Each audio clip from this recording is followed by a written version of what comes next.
Хто отримав бронепікапи «Новатор»? Як армія поповнює запас снарядів? Скільки мільярдів заробили на Айдексі? Хто змінює камуфляж бронетехніки? Та які кораблі закладають у Керчі? Міністерство оборони США анонсувало свіжу допомогу для підвищення української обороноздатності. Мова про $125 мільйонів або 13,5 мільярдів гривень. Пакет також містить 2 додаткових озброєних патрульних катери Марк-6. Отже, наші військово-морські сили очікують на 8 таких. Цим починаємо блок новин ОПК України за тиждень. Майбутні оператори берегової версії наземного протикорабельного ракетного комплексу РК-360МЦ «Нептун» почали опановувати нову систему ситуаційної обізнаності. Українська система розроблялася спільно з фахівцями НАТО та має взаємосумісність з схожими системами країн Альянсу. Вивчення даної системи дозволить військовим оперативно приймати рішення та отримувати дані про потенційні цілі в умовах динамічного бою. Як результат, повинна підвищитися результативність застосування новітнього ракетного комплексу, який у цьому році повинен надійти на службу ВМС України. Київський бронетанковий завод передав Збройним силам України 5 відремонтованих танків Т-72. За час ремонту, що відбувався в рамках державного замовлення, було проведено ряд доробок, покликаних покращити характеристики машин. Нові 72-ки отримали двигуни на 840 кінських сил, гусениці від танка Т-80, а також покращені прилади нічного бачення, комплекс динамічного захисту та протипожежне обладнання. Крім того, Т-72 може стріляти керованою ракетою «Комбат» на відстань до 4 кілометрів та пробивати броню завтовшки 750 мм.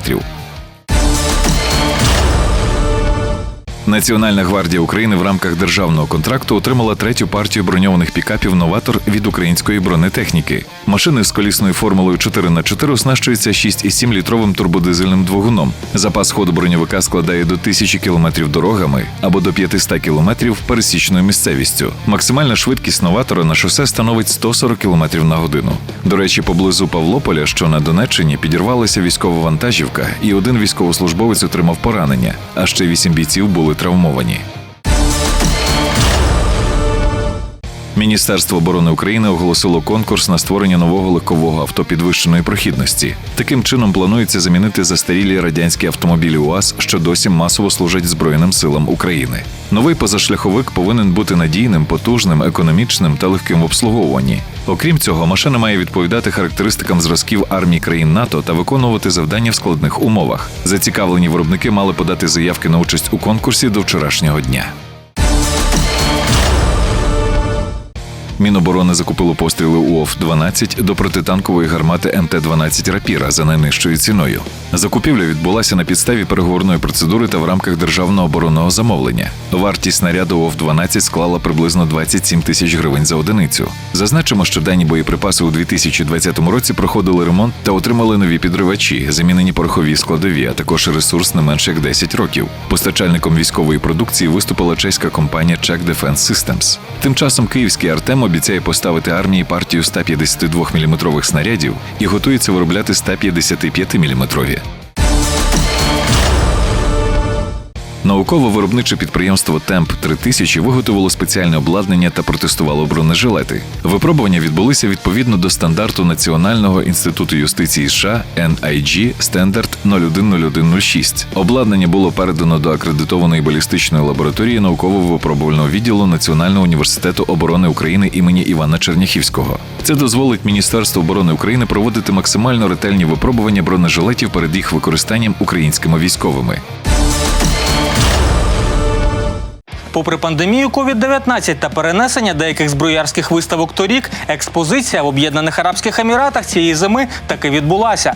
З 21 по 25 лютого в Абу-Дабі провели найбільшу демонстрацію ОПК світу за цей рік.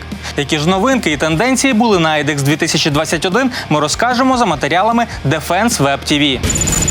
15-та міжнародна конференція і виставка оборонної промисловості зібрала понад 900 компаній з 60 країн планети. Вона організована у небачених для Близького Сходу та Північної Африки масштабах. Усі найновіші зброярські технології для наземного, морського та повітряного бою необхідно шукати саме тут. Тому й не дивно, що за ці кілька днів було підписано угод на більш ніж 5,7 мільярдів доларів. 85,6 мільйона з цих коштів за контрактом України з Пакистаном щодо ремонту танків Т-80УД.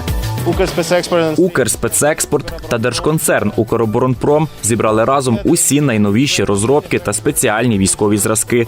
В усіх сегментах, де ми сильні та можемо конкурувати, ми представлені і покладаємо великі надії на цю виставку.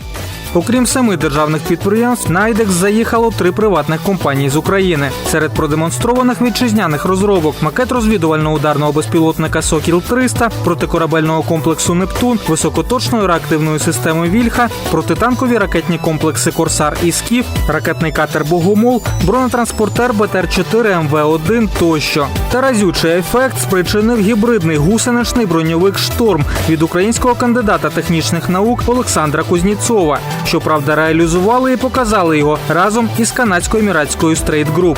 Плавальний зразок може долати до 140 км за годину суходолом і без зупинок рухатись до 1,5 доби. Проте, на відміну від наступних зразків, потребує драйвера. Ці системи створювались тривалий час і призначені для роботи в приміщеннях та інших внутрішніх локаціях. Scorpio M оснащений модулем від компанії Helcom, що озброєний калібром 5,56 мм. Він має 2 камери та інші складові від наших партнерів.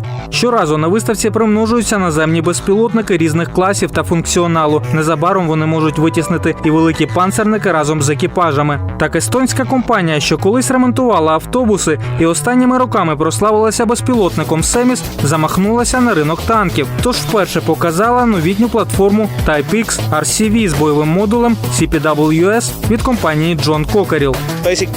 Це броньований зразок, базовий рівень захисту, одиничка за станагом НАТО, але його можна наростити.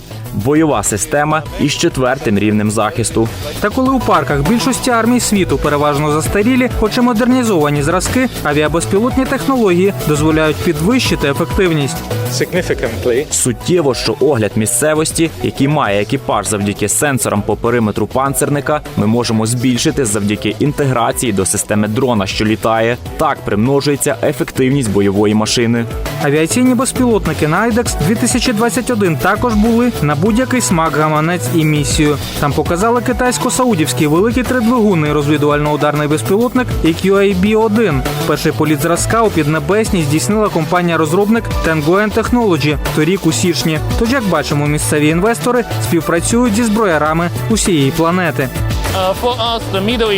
Для нас Середній Схід – дуже важливий і основний ринок. Об'єднані Арабські Емірати – найбільший покупець у регіоні. IDEX 2021 для нас не лише можливість показати свою продукцію місцевим покупцям, а й заявити про себе у світі. Повертаючись до наземних зразків техніки, варто згадати про нового старшого брата Iveco LMV-2. Medium Tactical Vehicle має масу 12 тонн, висоту майже 3 метри і може умістити до 7 бійців. 280-сильний дизель здатний розігнати броньовик до 90 км за годину та забезпечити 600-кілометровий запас ходу. Броньовик 4х4 планується як мультирольна тактична машина, пікап версії з м'яким верхом, а також у поліцейських та медичних модифікаціях. Ми гнучкі до того, щоб інтегрувати до зразка бойові опції від інших виробників.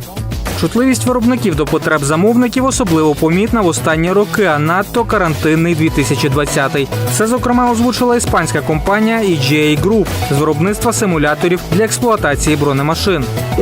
Сьогодні ми будемо говорити про симулятор військових автомобілів. Зараз він може імітувати роботу 2 зразків бронемашин, але за потреби ми можемо перелаштувати його під будь-яку іншу військову модель. На виставці IDEX 2021 стало відомо, що французький виробник бронетехніки десятки різних класів, Arcus сформував підрозділ дистанційно керованих систем і вже продемонстрував свої нові розробки Hornet і Hornet Lite. Таким чином, ми обладнаємо наші бронемашини озброєнням власної розробки і наблизимося до закритого циклу виробництва.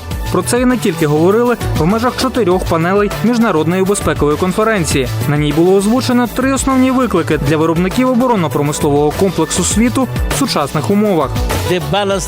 Баланс номер 1 – це баланс між колаборацією та конкуренцією. Другий баланс – між вкладенням коштів і отримуванням очікуваного результату. І останній баланс – стійкості та швидкості ухвалення рішень. Разом із IDEX в Абу-Дабі тривала і виставка військово-морської техніки NAVDEX. До неї залучили 70 компаній з 16 країн світу. З собою вони доправили до Об'єднаних Арабських Еміратів близько 20 нових зразків техніки. До речі, у нашому міністерстві з питань стратегічних галузей промисловості підтримують ініціативу створення власної виставки оборонної продукції UADEF. Мовляв, свого часу зброя та безпека була створена МВС за мисливською тематикою і не повністю охоплює ОПК України. Як усе буде, покаже час, а поки ми розповімо про зброярські новини світу.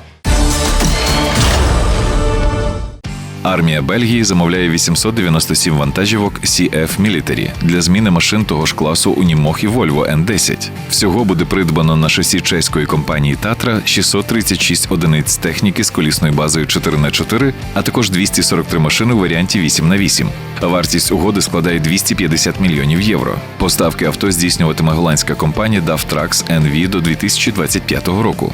До речі, армія США замовила для сухопутних військ 99 важких самоскидів Mack Defense M917A3 за 290 мільйонів доларів. Збройні сили Британії запустили програму Multicolored – камуфляж Scheme. Головною метою проєкту є створення нового фарбування для танка, який дасть можливість обдурити людське око та штучний інтелект. Нині над програмою працюють декілька організацій – ATDU, Лабораторія оборонної науки та технологій і танковий музей. Як результат було визначено основні елементи камуфляжу та представлено найсучасніші матеріали, що мають високі маскувальні властивості. Протестований камуфляж значно зменшив можливість виявлення танків та розпізнавання на дистанціях від 400 до 1500 метрів. Румунська армія отримала перші американські системи реактивного залпового вогню HIMARS М142. Нові РСЗВ надійшли наприкінці лютого, а отримав їх 81-й оперативно-тактичний ракетний батальйон майор Георги Чону. Система розроблена в 90-х роках у США і може стріляти керованими і некерованими ракетами, максимальна дальність польоту яких складає 300 кілометрів. Загалом армія Румунії планує отримати 54 таких системи з 2 типами керованих ракет. На Керченському суднобудівному заводі «Залив» почали формувати корпуси для 2 універсальних десантних катерів проєкту 23900. Будівництво відбувається в рамках діючої держпрограми озброєнь, що триватиме до 2027 року. Нові УДК матимуть назву «Іван Рогов» та «Митрофан Москаленко», а їх вартість становить 100 мільярдів рублів. Судна агресора візьмуть на борт до 1000 морпіхів, 16 вертольотів та 4 десантні катери, що розміщуються у доковій камері. Передача першого вертольотоносця запланована на 2026 рік, а другого ще через рік. Перший випробувальний політ здійснив безекіпажний літак «Лоял Вінмен». Безпілотник розроблено компанією Boeing спільно з королівськими ВПС Австралії. Розробка має дальність польоту понад 3700 кілометрів та призначена для супроводження бойових літаків FI-18 2 типів, що зараз використовують австралійські авіатори. Безпілотний апарат виконав політ під управлінням та контролем наземної станції за завчасно визначеним маршрутом та змінюючи швидкість і висоту польоту. Наступного разу дізнаєтесь про кращі оборонні агенції світу. А на сьогодні це все. Дивіться нас на 24-му каналі, Ютубі Військового телебачення України та каналі Рада. Побачимось за тиждень.